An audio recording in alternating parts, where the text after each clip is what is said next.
ఎంపీగా లేకపోతే నెల్లూరు ఎంపీగా ఇట్లా కంటెస్ట్ చేసినటువంటి సందర్భాలు.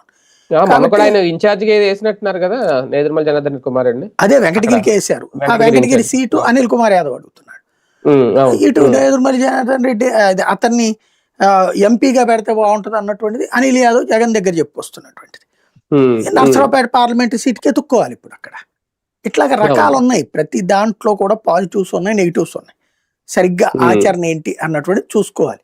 కొన్ని తేడాలు ఉంటాయి, కొన్ని సక్సెస్లు నడుస్తుంటాయి. కిందటిసారి 80 మందిని మార్చి దెబ్బతిన్నాడు జగన్మోహన్ రెడ్డి.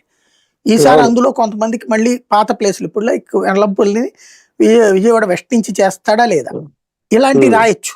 వెల్లంపల్లి భవిష్యత్తు ఏంటి, అక్కడ పక్కన అతని పేరేంటి మహేష్ ఎవరు ఉన్నారు కదా, అతను తిరుగుతున్నాడు, జనసేన నుంచి వచ్చినటువంటి అతను, నగరాల సామాజిక వర్గానికి సంబంధించిన వ్యక్తి. ఇతనేం వైశ్యాసు, నగరాలు వైశ్యాసు పోటాపోటీగా ఉంటారు అక్కడ.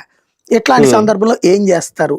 వాస్తవంగా వైశ్య సామాజిక వర్గం నుంచి వీళ్ళ దాంట్లో ఉన్నటువంటి ఏకైక నాయకుడు వెల్లంపల్లి. అతన్ని పక్కన పెట్టి చేస్తారా?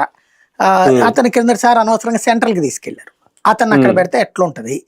ఇప్పుడు సెంట్రల్ నియోజకవర్గంలో ఆ రంగా గారి అమ్మాయి పేరు వినబడుతుంది.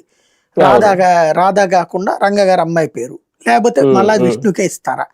ఇట్లాంటివి రాయొచ్చు. మల్లాది విష్ణు పేరు రాయొచ్చు, వెల్లంపల్లి పేరు రాయొచ్చు. ఇట్లాంటి కొడాల నాని పేరు రాసి అంతకంటే వేరితనం లేదు. వార్త ఏదో రాయాలని రాశారనడానికి సాక్ష్యం అది. కొడాల నాని గుడివాడ విషయంలో ఎక్కడ తేడా ఉంది? ఇంకెవడున్నాడు?